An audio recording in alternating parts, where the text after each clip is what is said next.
first of all, I want to follow up on something that Pat from Enid there ended with, and that's the importance of religious women as well.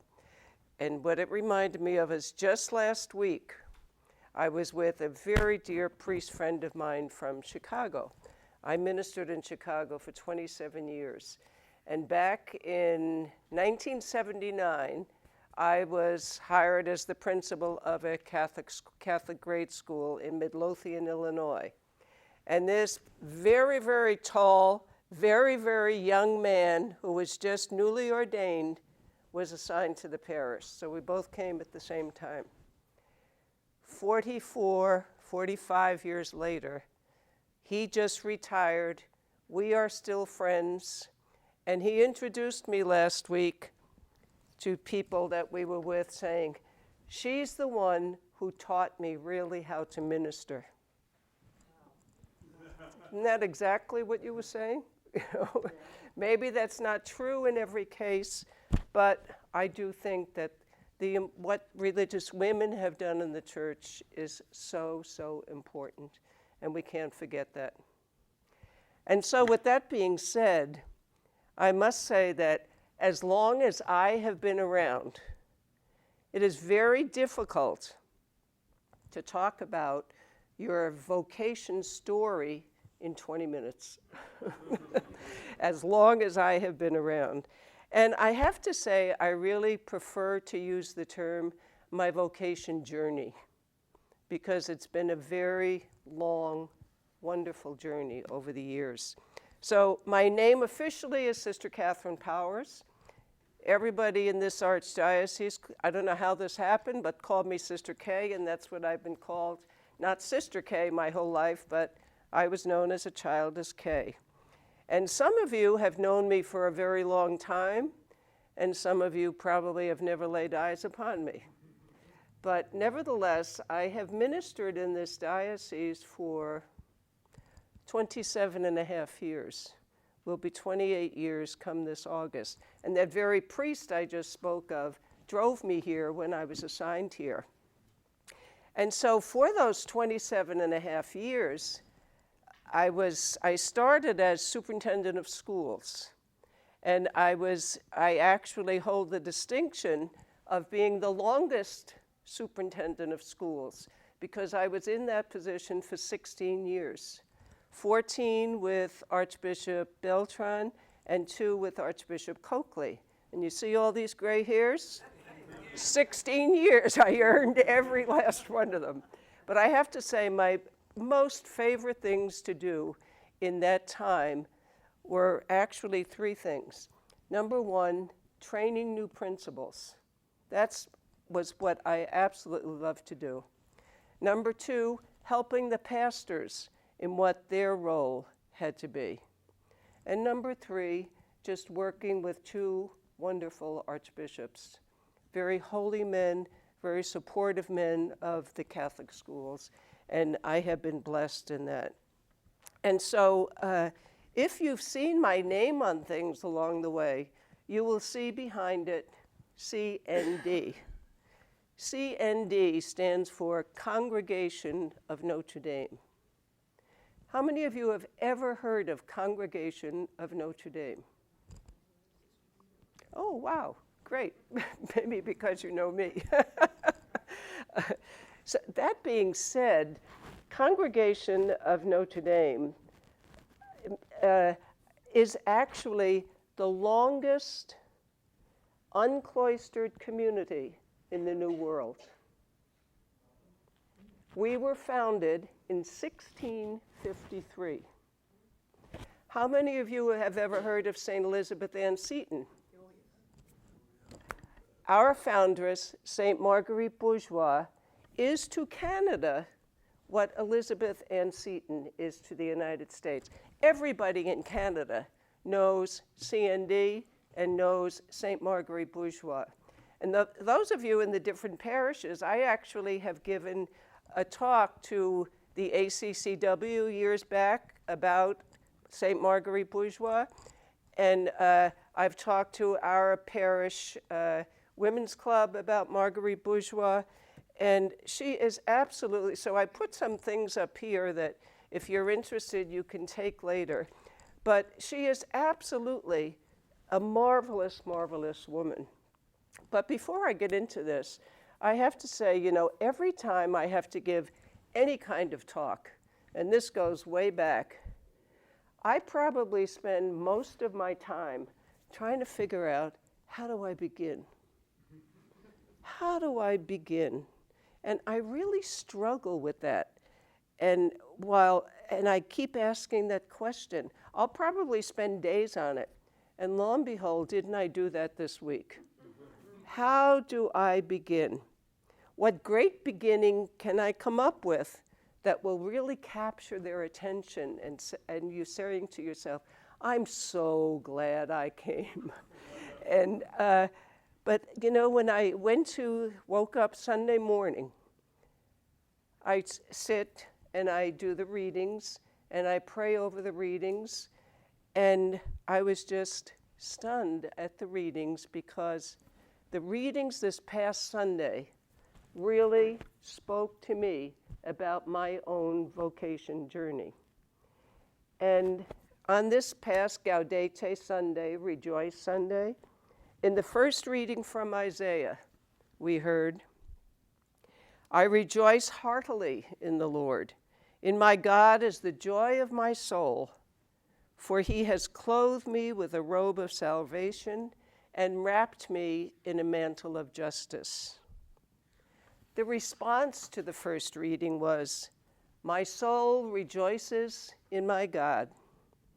And then all the verses in between that response was Mary's Magnificat and her visitation. And the visitation happens to be the patronal feast of my community, because every time we gather as a large community, we sing the Magnificat. A meeting cannot end without the singing of the Magnificat, because our founders told us, we are to be like Mary, go out to those who are in need and stay as long as you are needed.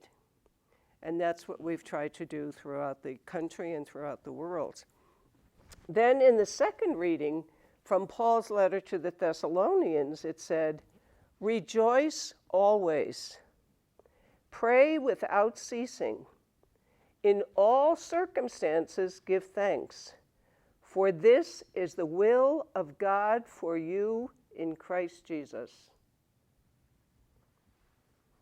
And so when I prayed with those readings on Sunday morning and heard them again at Mass, I thought, there's the answer to my question. How do I begin? That's it. That sums up what I feel are what will be this coming August, 63 years as a vowed religious in the Congregation of Notre Dame. So that means 65 years in the convent, because it was 2 years of boot camp in the novitiate, and I really mean boot camp. So for me, those readings have summed up really what my 63 years have been about. They've been so joyful. I have never doubted that this is what God has called me to.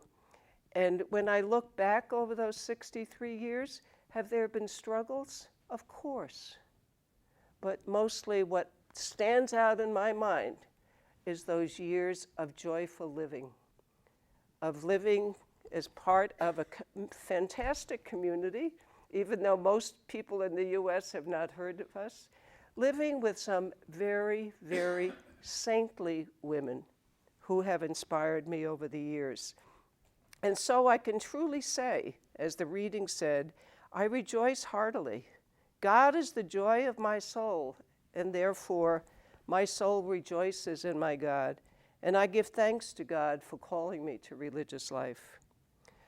So before I talk a little bit more about my own personal life, and I better get my watch off because I tend to get carried away. The Congregation of Notre Dame, as I said, our foundress, St. Marguerite Bourgeoys, was born in 1620 in Troyes, France. Now, Troyes, France is about, here's Paris, here's Troyes. By car or bus, which I have done, 3 hours.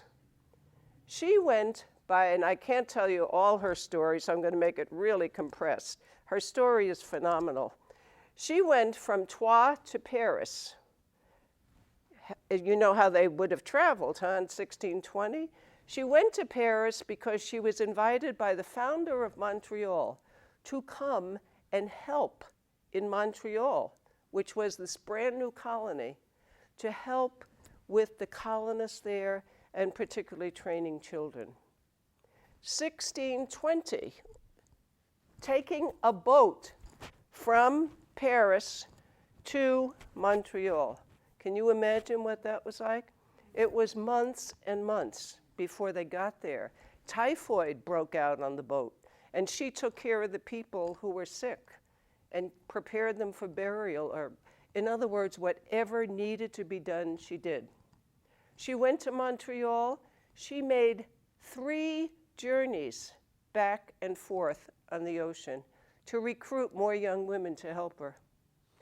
She went down to the boats and met the young women who came, and she took them into her home and trained them to be homemakers. That's what women did at the time, to be the homemakers. When they had children, she started the very first school in Montreal. And if you ever visit Montreal, do not miss Old Montreal. Old Montreal is the entire history, practically, of the Congregation of Notre Dame. And it's a fascinating, there's a church right on the St. Lawrence River called St. Notre Dame de Bon Secours. St. Marguerite Bourgeoys started that church so that the sailors could see the comfort of God and a church there that they could visit when they landed. So that's a very compressed story about a woman that is absolutely amazing. And this little brochure, and I'm sorry this is all I had, tells you in here that she was a woman of God for others, a woman of dreams and of action, a woman for all times. And she truly is a woman for all times, and especially in the world we live in today, where so much of God is needed. So we are an international community, and currently our mother house is in Montreal, but we are in Canada, the United States, Latin America, France, Japan. We've been in Japan since before the war. The Cameroons, Africa, and I think that's it. Actually, right now, we have 20 postulants in the Cameroons, Africa, and we're only there for about 15 years, I think. So it's amazing, amazing, the influence that this woman has had in the church, and that, thanks be to God, is still going on. And so we are really embraced with the spirit of visitation. And so my own vocation story, believe it or not, I was born in the Bronx, New York. And if you've ever seen certain movies about the Bronx, it was the South Bronx. So you had to be pretty tough. That's why I did well in the classroom. You had to be pretty tough if you grew up in the South Bronx in a big tenement building. And that's what I did. As the youngest of 4 children, my mother and father were immigrants who came from Ireland and as very young people, but they met in New York. And that was about 1920, 1921.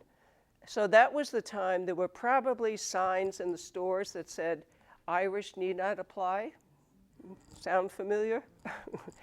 And so that's my mother and my aunts came from Ireland together and worked as chambermaids in a Manhattan hotel. My father worked for the New York City subways. And so they met in New York and had 4 children. My brother was the oldest. They had twins, they're both deceased now, but today was their birthday. And then I came along as the 4th. Sadly, though, my mother died when I was 5. She was 45, and so I was 5. Now, I have to describe to you the structure of this because I listened to several of the speakers that you've had, and they all talked about, and this is absolutely true, the influence of family is critical, absolutely critical in the development of a vocation. So our living setup was, this was 137th Street, and we lived in this big apartment building here.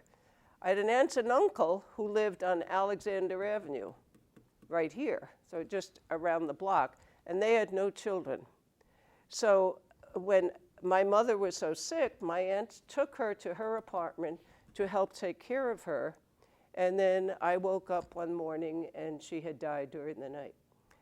So my aunt always said to me, "We never asked for you, you just stayed." And she said that lovingly, and I knew it as a child, lovingly.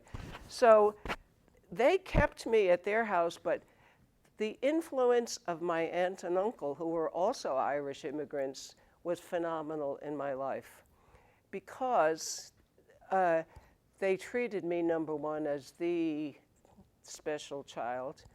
But they had such deep, enormous faith.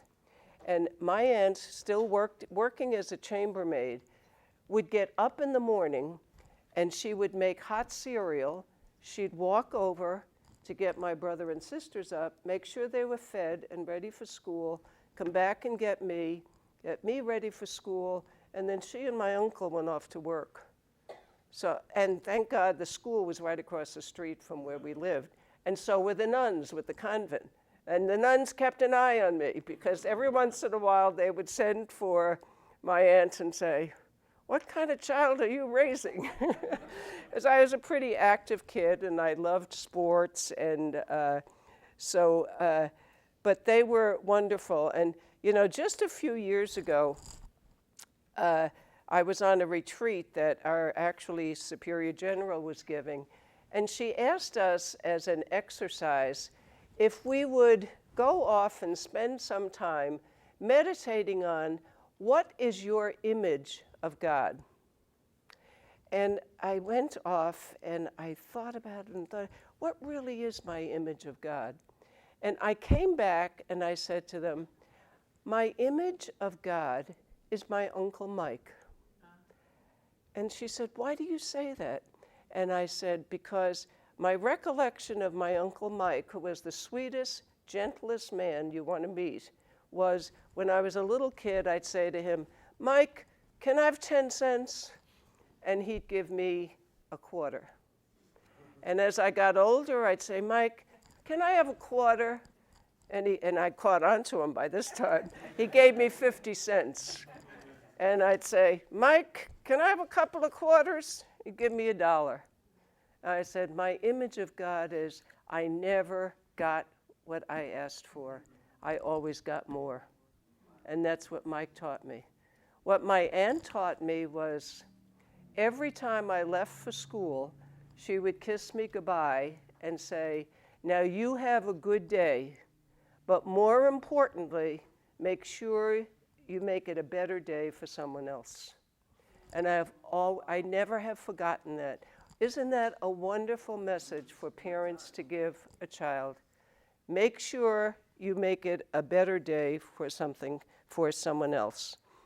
And so I had the Ursuline, sure enough, I'm getting lost in what I wrote down, but I had the Ursuline sisters in grade school, marvelous group of sisters. And you know, I hate these stories about the nuns with their rulers, because I had one lay teacher in grade school, and she was the only one who hit us with the ruler. I had a ton of sisters in high school, never struck by a nun. So those just, I was saying, no, that's, but here I'm getting lost again. So in high school, I decided I wanted to apply to St. Jean Baptist High School in Manhattan. It's on 75th Street between Lexington and 3rd, if you're familiar with Manhattan. And that's where I met the Congregation of Notre Dame for the very first time. I have to say they were in full habit, and I thought it was the most hideous habit I ever saw. And I'm like, oh my goodness, where did they come from? And again, God has quite a sense of humor, because I had never had any idea what was in store for me with the Congregation of Notre Dame. And so that being said, in high school, and this actually started, I was quite an athlete, and I played for the PAL, the Police Athletic League basketball team when I was in grade school. I started in 5th grade. So by the time I got to high school, I made first string as a freshman. And oh, I had a mean hook shot. Ooh, I had a mean hook shot. And even as a teacher, I used to say to the boys in the schoolyard, come on, let's play. No, you can't play. I go, well, let's take it. I'll bet you $1. Let's go. I'd beat them almost every time.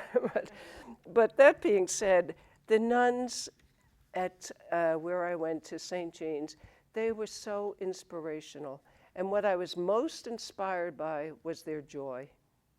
They would come and eat lunch with us. We used to dance during lunchtime, and they would dance with us, and we were like, oh my goodness. But my vocation really started, I always thought nuns they were just born like that, habit and all. I never knew anybody who had been a nun. And it never even was part of my thinking process. And so I remember as a freshman, one of the seniors announced at the end of the school year that she was going to enter the convent. And she was quite a character. And I'm like, really? I was just so shocked that this person, who was more fun than I could think of, and sometimes I'd say, oh, what are you doing? She was entering the convent. And then when I was a sophomore, a very good friend of mine who was on this basketball team announced she was entering the convent. Well, that really blew me away. And I think that's when the seeds really started. Nuns are very normal people like you and me, and maybe this is the beginning for me of this call. And even some of the nuns began to start talking to me about it, because as a high school kid, I did go to Mass every day. Our family said the rosary every day. I went to confession regularly, and I did all the things that we would expect of someone being brought up Catholic. But the religious life just never entered my head. But in senior year, they always took us to a retreat center in Peapack, New Jersey. And I went on this 3-day retreat with our senior class, and I will never forget it. It was a Jesuit priest, and his name was Father Drolet, and he would do this retreat every year. And he gave the most powerful sermon as one of his talks on the crucifixion. And I can't remember everything he said about the crucifixion, but I remember as this 17-year-old just being blown away by this. And I came away from that retreat saying, oh my God, I have kept feeling this pull and resisting it.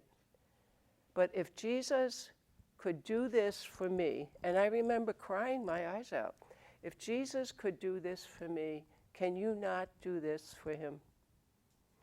And so my aunt at the time was in the hospital. She had a lump removed from her breast, and the hospital was right near school. So I got off that bus when we came home, and I said to the girls, they were going to our favorite pizza joint, and I said to them, I'm going to just go visit my aunt in the hospital, and I'll meet you there. So I went, and I said to her when I was there, Auntie, I've decided I would like to enter the convent. And she kind of looked surprised, but a big tear came down her cheek, and she said, if that's, see, I get emotional thinking of it now. If that's what will make you happy, that is fine with me. And again, talk about the affirmation of a parent and how important that is. The affirmation of family, because my whole family was shocked. I was Miss Socialite and Miss Star of the basketball team. I actually was on the New York City All-Star team. But she's going to enter the convent, and they were thrilled. But those words, if that's what will make you happy, that's fine with us. And so I entered the novitiate. The novitiate was in, now I live in the Bronx, Bourbonnais, Illinois. This big, long trip. Talk about being lonely. Way out, it's an hour and 45 minutes south of Chicago. And I entered the community pre-Vatican time, remember. So we virtually, in every even, quote, active community, was really cloistered. All we did was we did our morning prayer and mass, and we went and taught, we came home, and we really had the routine of more cloistered communities other than going out to teach. And so I remember getting ready that morning to go to my very first plane flight also, and my aunt looked at me and she said, "You mean to tell me you can never come home again?" And that was true. And I said, and excuse me, but I'm, quote, I said, "When you die." And she said, I quote, "Hell of a lot of good it's going to do me then." Isn't it true?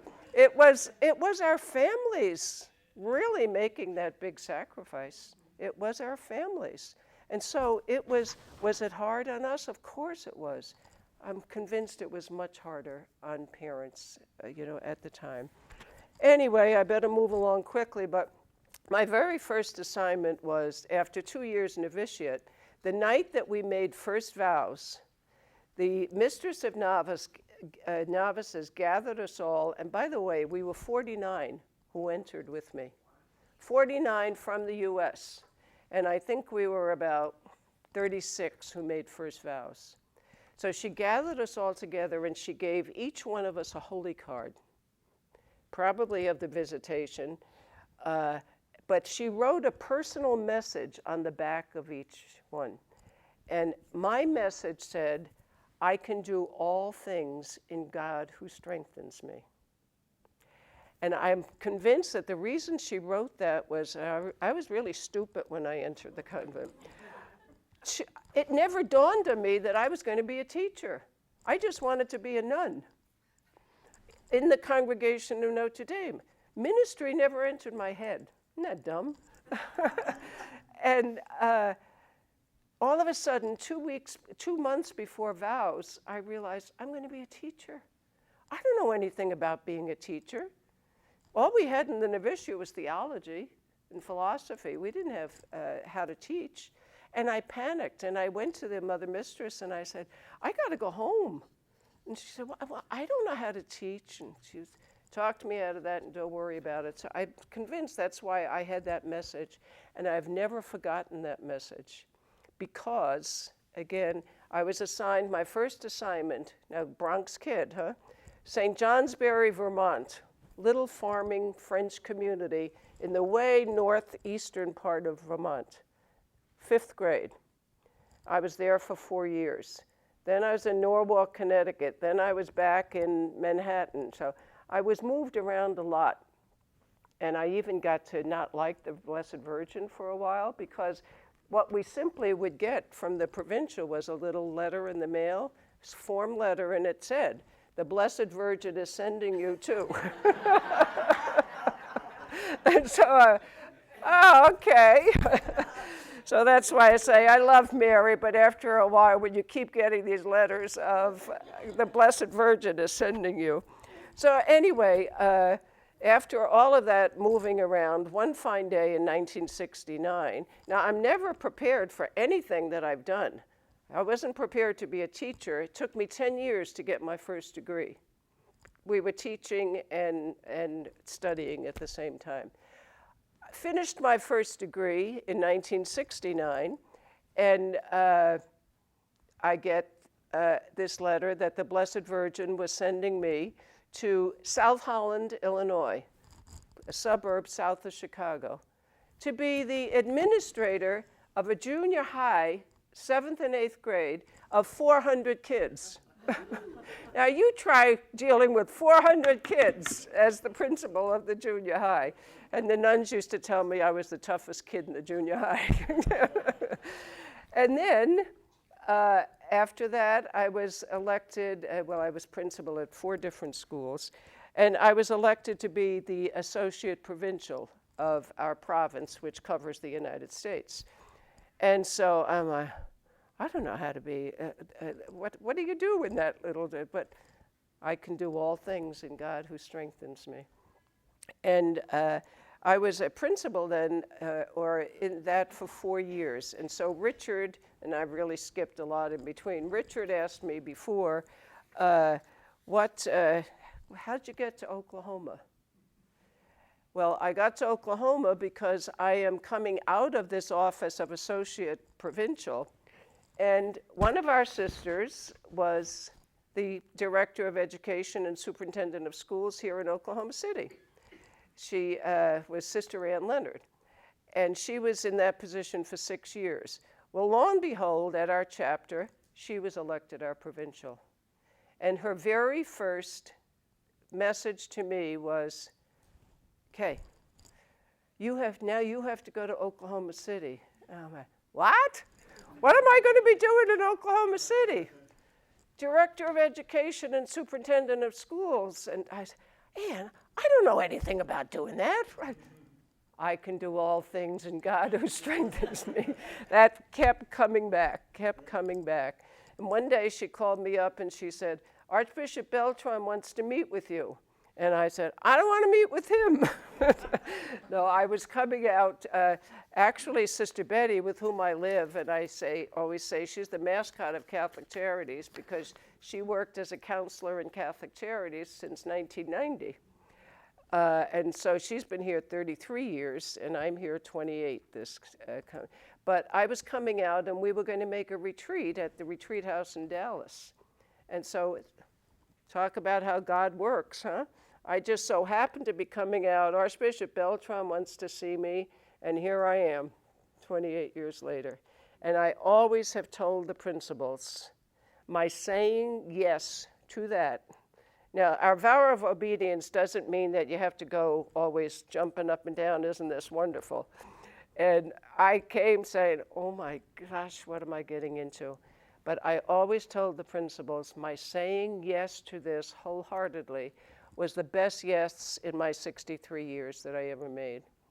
And so when Marguerite Bourgeoys told us to go and stay as long as we are needed, I'm not too sure she had 28 years in mind, but here we are, and someone asked me, so what am I doing now? After being superintendent, Archbishop Coakley asked me to be the Safe Environment Coordinator. I can do all things in God who strengthens me.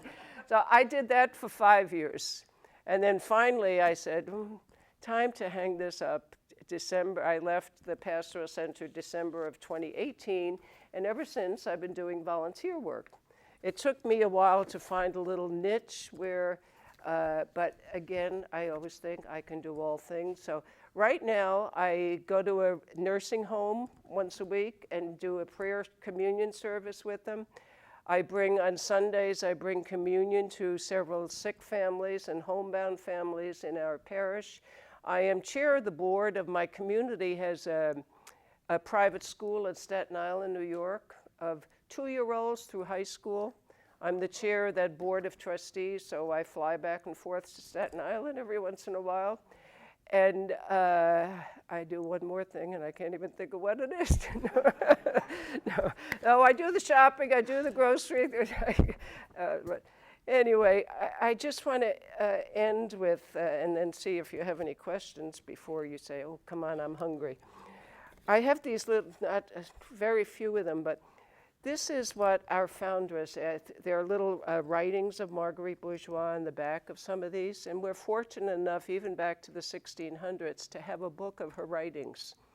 And this one says, it seems to me that we do not pay enough attention to prayer, for unless it arises from the heart, which ought to be its center, it is no more than a fruitless dream. Prayer ought to be carried over into our words, our thoughts, and our actions. And on this one, she says, the Blessed Virgin never excused herself from any journey on which there was good to be done or some work of charity to be performed. We wish to follow her in some way. The rule of charity is the one the Blessed Virgin prescribed to all those who had the honor of following her, for the love of God and neighbor includes all the law. So that's directly from the writings of St. Marguerite Bourgeoys, and my dear wish is that you would know more about her, and I thank you for listening. I hope you have not been bored, and pray for vocations.